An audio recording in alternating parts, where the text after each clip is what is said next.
This past weekend in college football, there was an absolutely heartbreaking moment. After a crazy up and down career, Jordan Travis has been the heartbeat of the revival of Florida State football. He's put up big numbers, has been a great leader, and has led Florida State to an undefeated season. In the most heartbreaking way possible, Florida State lost him. Not only did he get injured, but it was an absolutely gruesome injury, and his college football career is clearly done. He'll now have to watch on the sidelines and hope that the Seminoles can remain unbeaten, get to the college football playoff, and hopefully win a national championship. There are a lot of what-ifs, and without Travis, it is going to be difficult. The Noles still have a ton of momentum, a ton of great skill players, and a good defense. But they now have to find a new quarterback. Who will the Noles be looking to? Well, it is a guy by the name of Tate Rodemaker. In today's video, I want to introduce you to who Tate is. We're going to go through what made Tate a blue chip recruit, how he got to this point in his Florida State career, and why he could keep the momentum going for the Seminoles. But before we get started, if you're a big fan of college football, be sure to subscribe to the channel, leave a like if you want to support today's video, and let me know what player, team, topic, or situation I could cover next. Now let's get started and talk about the rise of Tate Rodemaker. Honestly, this question was not supposed to be answered until next spring. No one could have ever imagined a world without Jordan Travis, and maybe he'd get injured, but no one thought this gruesomely. It also comes at the absolute worst time, and it's really unfortunate because we'll never get to see how he would play against some of the best teams in college football. In terms of his legacy, he's absolutely elite. Here's where Travis ranks amongst other Florida State quarterbacks. Number 1 in total offense, number 1 in touchdowns, number 1 in quarterback rushing yards, number 1 in quarterback rushing touchdowns, number 2 in passing touchdowns, number 2 in passing yards, number 3 in completions, number 3 in completion percentage, and number 3 in wins. That is truly an elite level quarterback, and Florida State has had some really good players. Granted, Travis has sort of had an extra year to do this, but he'll go down as an absolute legend, and we're going to see how this Florida State team responds. But this is not the first time that Rodemaker will be asked to save the day. He's already played hero twice in his career, as last year against Louisville, he ended up getting thrown into the mix and threw 2 touchdowns and helped them beat the Cardinals on the road. Ironically, I was actually at that game. This year, of course, he was thrown in against North Alabama, and not only did he have to lead them to a win, but he had to pick the team together after just witnessing that injury.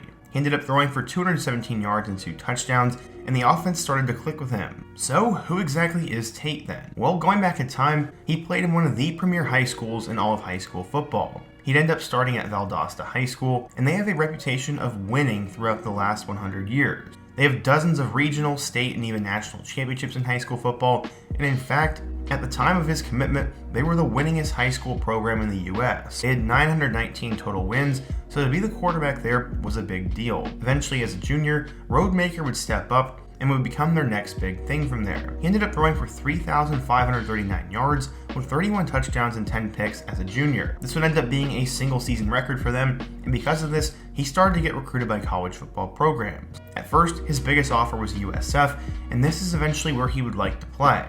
They were a high-end Group of 5 program, and despite receiving his first offer from Valdosta State, USF would end up being where he would commit. Why did he choose the Bulls?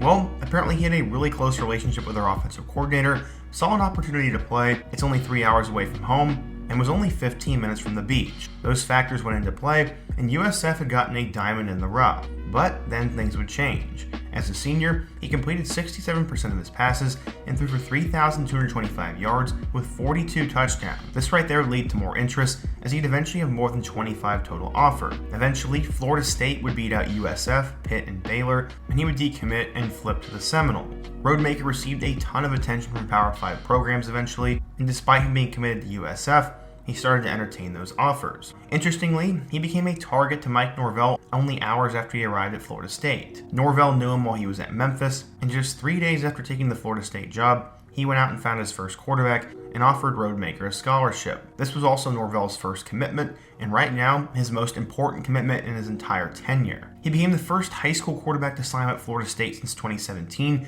as Willie Taggart leaned heavily on the transfer portal. The reason this spot was even open to begin with was because Jeff Sims decided to flip to Georgia Tech. I remember researching this and found that him and Norvell just didn't think it would work out, and Norvell wanted a different quarterback, so that's why Sims decommitted, but Mike wanted Tate instead, and despite him being lower rated, he might have fit his program better. It was obviously clear Norvell had a plan, as he offered Rodemaker the same day that Sims decommitted, and then obviously Rodemaker committed 2 days later on his official visit. During his 2 years as the Wildcats quarterback, he completed 442 passes for 6,764 yards and 73 touchdowns. He also completed 69% of his passes and only had 20 interceptions. At the time, Rodemaker played alongside Jaheim Bell, who was a huge tight end recruit who ended up playing at South Carolina and is actually now at Florida State. He ended up having 62 catches for 1,000 yards and a touchdown in those 2 years, and they became one of the best duos in the area. Unlike Jaheim though, Tate was lower ranking as a recruit. According to 24/7 Sports, Rodemaker was only a 3-star recruit, the number 25 pro-style quarterback, and the 652nd best player in the class of 2020. Some saw him as a complete hidden gem, and others thought it was a reach. So how would he end up doing at Florida State? So Rodemaker would arrive in 2020 and didn't necessarily have a ton of hype, but was seen as a guy who could compete in the future. Due to some injuries, he'd actually have to start against Jacksonville State in 2020, and in that game, he did not really give fans the best impression. He went 8 of 12 for an interception and was eventually benched in favor of Jordan Travis. In total in his career so far, Rodemaker has thrown for 767 yards, 7 touchdowns, and 5 interceptions. In 2020, he ended up seeing action in 4 games, but obviously did not have great results. He was intercepted 3 times in just 29 passes, and one of those was a pick 6. Despite many Florida State fans wanting to give up on him, he had to come in and save the day last year, as against Louisville, as I said earlier, Jordan Travis went down with an injury, and he threw 2 touchdowns and a win. This was a huge moment for Tate, and while he wouldn't be starting in 2023, people were a little bit more confident that he could step in and do some damage if Travis were to go down. That was a huge if that no one wanted to talk about. Now that it has happened though, the team is rallying around him.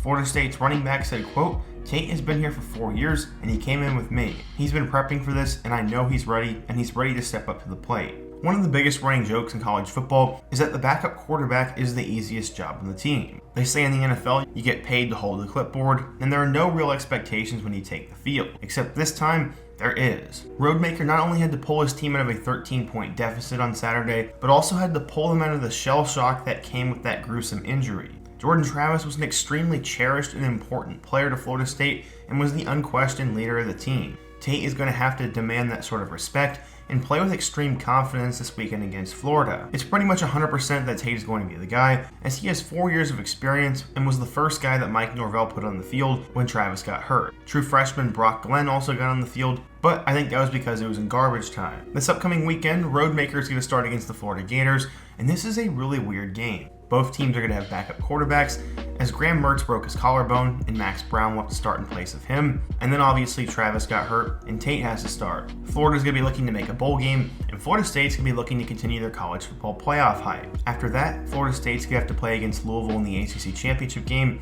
and that is going to be a difficult task for Tate.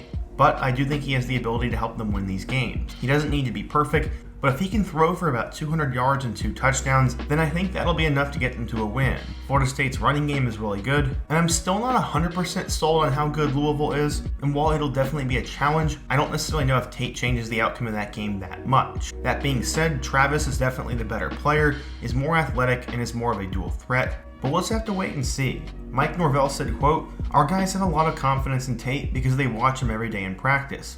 They know the talent and they know the ability. He never seemed rattled in the moment." This is going to be really interesting to watch this weekend, and I definitely hope for the best for him, the Florida State team, and for a speedy recovery for Travis. It's really sad to see that this has happened, but this now leaves an opening for a great college football story, and this only adds to the craziness going on. But what do you guys think? If you're a Florida State fan, what do you think of your chances for the rest of the year? What do you think of Tate Rodemaker?